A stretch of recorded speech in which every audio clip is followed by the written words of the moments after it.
isa lamang ang kanyang active ingredient. Glutathione ang hanap mo, ayan, ito na. Fresh naman si Sir Lawrence. Ising natin na very fresh, no? Talaga namang okay na. Sino ko nga ba ito marirecommend? Di wag na, tapos na. I-end nyo na yung video na to.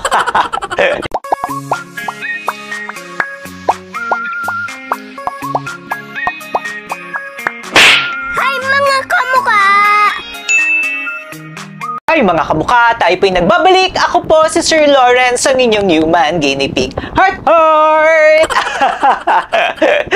Usapang glutathione supplement na naman nga po tayo. At basta usapang glutathione, pagpapaputi, pagpapafresh, wala na kayong ibang pupuntahan kundi itong ating channel na ito. Kasi dito, siksik, liglig, at umaapaw sa mga information and entertainment. Wow, may mga pagana! At ang i-review nga po natin ngayong araw na ito, ang dami na naman po sa inyo na nagre-request ito, na feature na natin ito sa isa nating video. Walang iba kundi ang Watsons na Glutathione Capsule 250 mg. Alalahanan ko nga lang din pala kayo mga kamukha, kasi baka yung madampot nyo doon sa Watsons, kung sa Watsons kayo bibili, ay iba. Kasi meron po yan iba't ibang klase. May glutathione with collagen, may glutathione with alpha-lipoic acid. Iba-iba yan mga kamukha. Kung gusto nyo po itong nireview natin dito sa ating channel, nakafocus ayan sa glutathione, ito po, tingnan nyo, screenshot nyo na yung mga kamukha. Wait lang, syempre kailangan muna natin magpakita. Ayan, screenshot nyo yan mga kamukha. May mga baganya. Kung matagal na nga rin po kayo dito sa ating channel, alam nyo po na hindi tayo nagre-review ng mga hindi FDA registered, hindi FDA notified, or tinatawag nyo po na FDA approved. Kahit hindi naman FDA approved talaga dapat ang tawag.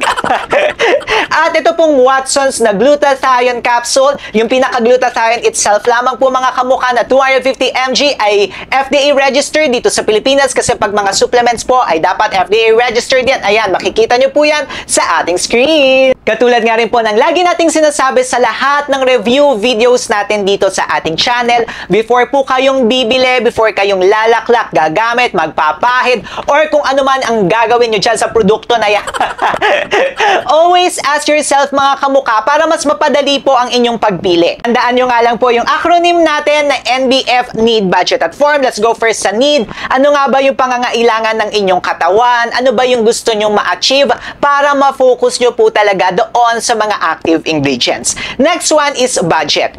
Magkano lamang ba ang budget na kaya nyong i-allot per month? Kasi ito nga pong mga ganito na mga supplements, pati mga pinapahid, at saka yung mga combination of different products, kailangan po yan mine-maintain natin. Or kailangan po natin ng tuloy-tuloy na paggamit. Hindi pwede na isang gamitan lang, isang bote lang, isang mga pakete lang, titigil na tayo. Dapat po yan tuloy-tuloy. At ang last one po is yung tinatawag natin na form. Ano nga bang form? Yung mga dapat nating pagsasabay-sabayin. Ano nga bang form? Yung mga gusto natin at may mga allergy tayo mga kamukha. Pag alam nyo na nga po ang inyong NBF, ang next po niyan is i-check na natin yung active ingredients ng produkto, tapos i-align nga po natin sa ating NBF. So kung gusto nyo pong magpaputi mga kamukha, lagi ko pong sinasabi dito sa ating channel na ang dapat nyo pong i-focus is glutathione with its booster. Kasi yan lamang po ang may mga studies na talagang naka-back up yan mga kamukha na pwede tayong pumuti. And kung gusto nga po natin na magpaputi talaga ng mabilisan, fast track, of course, magmamatter po ang glutathione content. Baka nga po kasi may mga glutathione yung ibang brand, pero ang bababa naman.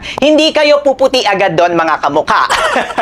And based nga po sa studies na pinapakita rin natin dito sa ating channel, kung gusto nyo po na tumaas ang inyong GSH or glutathione storage sa inyong katawan, kailangan po talaga na medyo mataas ng konti ang glutathione natin. Mga nasa 250, yung iba nga mga studies nasa 500 and up na milligram content ng glutathione ang ititik natin per day. Pero again mga kamukha, side effect na lamang ang pagpapaputi, kasi ang main purpose po talaga ng glutathione, it's an antioxidant. Lumalaban po ito sa mga free radicals, sa mga oxidative stress ng ating katawan. Okay, let's check the ingredients nito ni glutathione capsule na 250 milligrams. Kung titingnan po natin yung kanyang ingredients, this is very straightforward. straightforward. At katulad nga po ng sinabi ko doon sa isang video natin, bihira po ang mga local brand na talagang nakafocus lamang po sa glutathione. Kasi yung ibang mga local brand po dito, ang ginagawa po nila, hinahaluan po nila ito ng iba pang mga active ingredients. Hindi porket konti lang yung ingredient, maganda na, at hindi porket marami, maganda na. Magdedepende nga po yan sa inyong pangangailangan. Ito pong si Watson's na glutathione, isa lamang ang kanyang active ingredient, which is glutathione. So, may advantages and disadvantages siya, mga kamuka. Advantages nito, kapag gusto nyo talagang mag-focus sa glutathione, eto na siya. Binibigay na siya inyo ni Watson's yan. Wala nang ibang mga etchos, walang ibang mga palabok. Glutathione ang hanap mo, ayan, eto na. Next one, kung may sensitive skin kayo or nagre-react agad ang inyong katawan sa mga ibang mga ingredients or may allergy kayo sa ibang ingredients, maganda to, mga kamuka, kasi nakafocus na siya agad sa glutathione lang. So, walang ibang mga nakalagay na mga ingredients. Talagang nakafocus lang siya sa glutathione. And ang third one, kung gusto nyo po itong isabay with other supplement na gusto nyong i-focus, kunyari, magpo-focus kayo sa glutathione na gusto nyo mataas. Mataas po ang 250 mg ng glutathione. So, okay na siya agad, mga kamuka. And at the same time, kung gusto nyo rin mag-focus sa collagen lang, edi yun, mag-focus kayo sa collagen tapos glutathione, pak na pak yan, mga kamuka. Mga disadvantages naman na nakikita ko dito is unang-una, kung may mga hinahanap pa kayo na mga ibang mga boosters, wala po siya dito, mga kamuka. Kailangan nyo pang bumili ng mga separate na mga boosters nito. Pangalawa, syempre kung hindi glutathione ang gusto mo, edi hindi mo magugustuhan to. Ang bilis kang usap daw, edi wag na, tapos na, i-end nyo na yung video na to. For me, overall, ang formulation niya, okay na okay, very straightforward, kasi sabi ko nga kanina sa inyo, konti lang yung mga nag-offer na ganitong brand sa Pilipinas, and yung mga international brand, medyo may kamahalan. Yung mga 30 capsules nila, nasa 1,500, yung iba, nasa 2,000 pesos. So at least may mga local brands na tayo na lumalaban sa mga international na market na same lang, no? Same na glutathione, pero mas mura po yung halaga. Okay, experience time!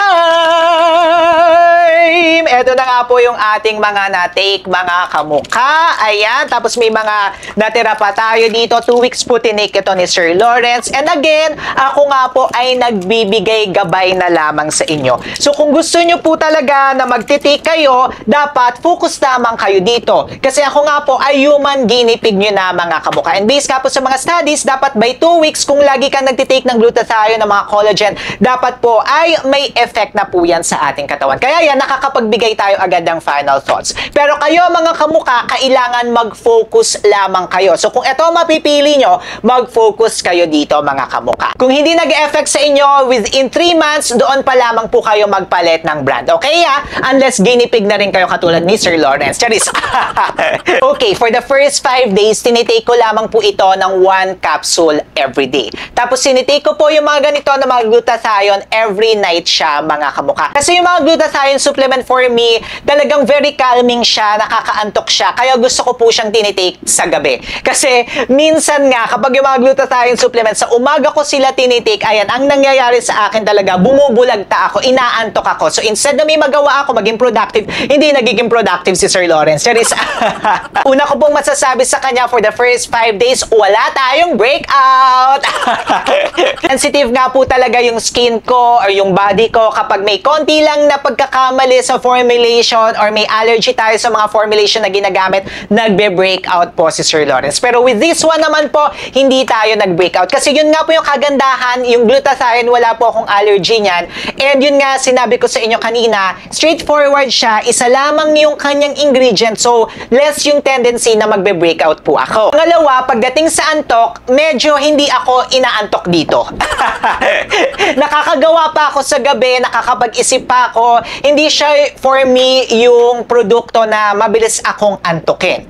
Pero, on the other hand naman, mga kamuka, pagising ko, doon ko talaga nakikita na fresh naman si Sir Lawrence. Ayan. At may mga pictures siguro tayong ipapakita dito, mga kamuka, yung pagising natin, na very fresh, no? Talaga namang okay na okay siya pagdating naman sa pagpapa-fresh sa kinabukasan. After 5 days nga po, sa 6th day ko na, ginawa ko na po siyang twice a day. Kasi sinabi ko nga po, hindi naman ako inaantok dito, so why not, i-take ko po yung isa sa umaga, tapos isa sa gabi. And yes, hindi po talaga ako inaantok.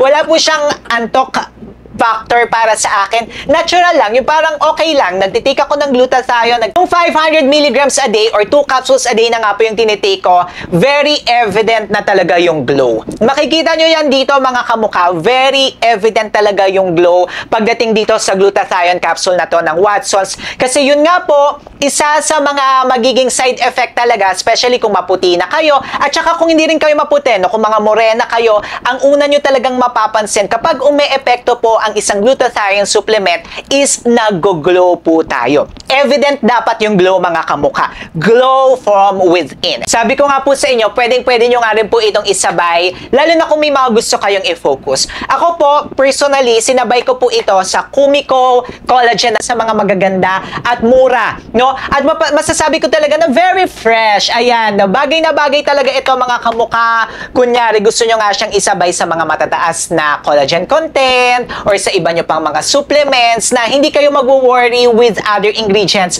Okay na okay po itong si Watsons na glutathione. Kanino ko nga ba ito marirecommend? Marirecommend ko ito sa lahat. Kung first timer ka, gusto mo munang mababa, mag-try ka lamang, and then kung gusto mo nga rin na mataasan agad, magto-twice a day ka or magto-thrice a day ka, pwedeng-pwede siya mga kamukha. Kung gusto nyo nga rin po itong isabay, very flexible siya mga kamukha. Without any worry or fear na magbe-breakout kayo or sasakit ang tiyan nyo. By the way, hindi sumakit yung tiyan ko dito, hindi ako inasidik. Inasidik. Tapos hindi rin sumakit yung ulo ko kasi malakas naman po ako magtubig. Kaya may basbas ito.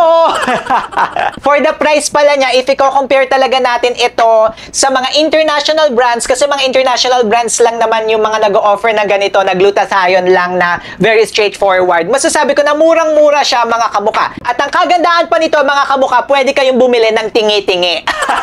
Kunyari wala kayong budget ngayon, konti lang yung budget nyo, pang 2 araw lang. So 2 araw lang yung bibili nyo, 2 capsules, pwedeng-pwede siya. At maglilink na lang din tayo ng legit na Shopee shop. Ayan, kung gusto nyo lang ng isa, pang 7 days, pang 14 days, kayo mga kamukha, kayong bahala dyan. Ayan, o, katulad nito. Kung gusto nyo ganyan lang kayo karami, isang ganyan lang, pwedeng-pwede yan mga kamukha. Sinabi ko nga po sa inyo kanina na sinabay ko itong si Watsons sa glutathione na 250 milligrams doon kay Kumiko Collagen ng Thailand. At kung gusto nyo po mapanood, ayan, may separate video tayo niyan mga kamukha. Ayan na po yan. Panoorin nyo na po yan. Syempre, mag-subscribe na rin kayo kay Sir Lawrence. Sa road to 200,000 na po tayo. Paano ba yan mga kamukha? Palista po ako. Click nyo na to.